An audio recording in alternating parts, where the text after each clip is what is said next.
no adventure, no adventure, no adventure, no adventure, no adventure, no adventure, no adventure, no adventure. Bit of a confession to make, but I have a soft spot for cursed guns in games. I don't mean like animation issues, like a gun not ejecting from the right spot, or the charging handle not being pulled back properly. Stuff like that just takes you out of the experience. I mean truly cursed weapons. I mean Lugers that look more like M1911s than the original P08s. I mean AKs with M203 grenade launchers and wire stocks that wouldn't even work the way they're set up. And fortunately, Crime Boss has a very imaginative arsenal of guns, a lot of which are cursed. There are a good amount of normal weapons too, stuff that is either slightly stylized or pretty much normal compared to the real-life counterparts. But there are a few special cases where the guns are either heavily exaggerated and based off real weapons, or where there isn't a definitive source of inspiration, where it looks like a caricature of a gun rather than an actual gun. I want to talk about those because I just think they're really neat. I like it when a game gets imaginative and decides, you know what if we just take a Valmet assault rifle and we make it a bullpup, and weird stuff like that. So let's go through some of these cursed guns and talk about just the oddities they offer, and try to compare them to real-life counterparts.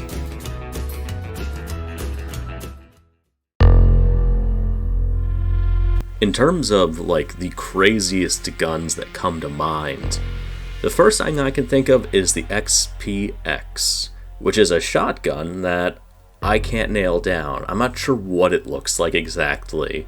It's kind of a tactical, plasticky looking gun with a foregrip and optionally an optical sight. But it also has an undermounted grenade launcher variant. You don't really see shotguns with grenade launchers. The only game I can think of that did that is Serious Sam 4. It's odd. It's a fun weapon to use. It's very punchy and powerful, but I can't begin to imagine where they took this inspiration from. It's like they were like, draw a shotgun from memory and be blindfolded at the same time. Don't correct yourself. It's a fun gun, it's just a weird gun. I don't even know where to start on what it might be based off of. Speaking of cursed things that I don't know where they got the idea from, there is the YA-R3K submachine gun. And this one's a real doozy, because at first glance it looks like a UMP-45 with a magazine removed. But the top part is a magazine similar to the P90 submachine gun.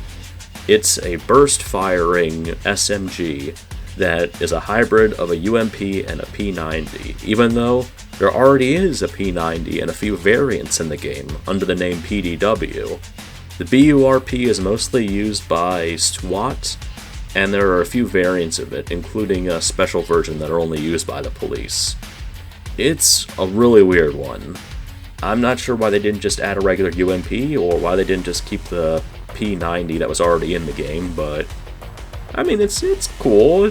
I can't fault it for existing. I'm not gonna bully it because it's different. We were taught better than that, you know?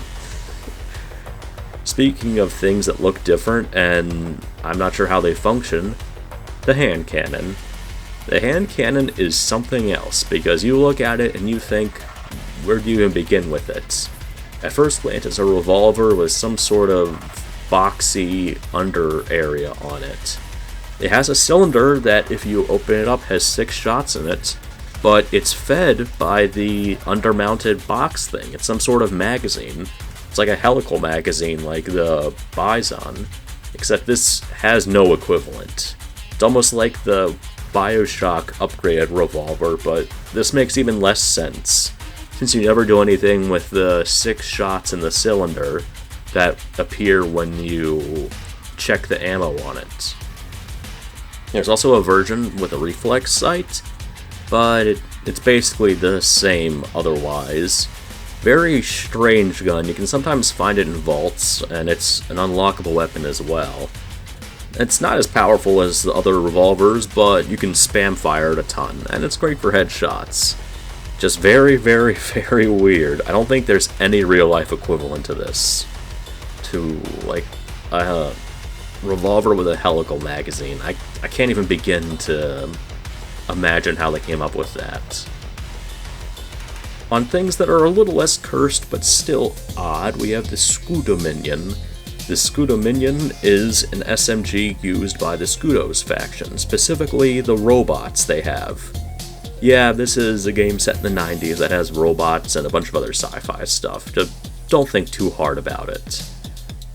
At first glance, it looks like an MP-10 submachine gun, but it shoots lasers, and it has a Kunyale Industries logo on it.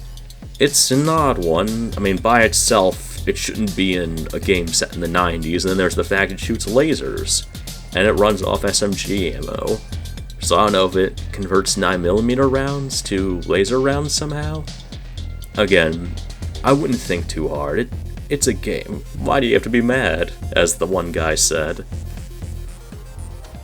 And this one, I don't know where to begin with it. It's a fun gun to use, but it's very odd. The Neshek, which is a conglomerate of a bunch of different guns, and it's just weird.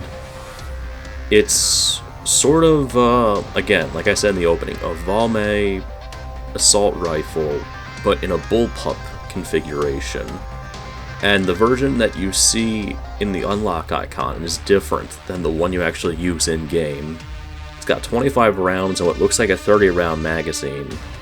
And it doesn't have any variants or anything. It's just kind of an oddball, a mid-tier weapon between the really powerful pink and yellow tier weapons and the lesser powerful gray and green tier guns. It's pretty cool. It shoots really, really fast. Probably the fastest assault rifle in terms of fire rate. It doesn't have any, like, I can't think of an equivalent. I mean, there are bullpup AK variants out there. I know Ukraine's made some, same with Russia, but I don't know how well they've performed. Speaking of things that don't perform well, the chopper. Now, the chopper is, at face value, a fitting weapon. It's just a Colt law enforcement carbine with some Picatinny rails and night sights. And that's fine. Like, in the 90s setting, it works. I suppose what makes it cursed is that this exact configuration pops up in the Vietnam War flashbacks, and that setup did not exist back then.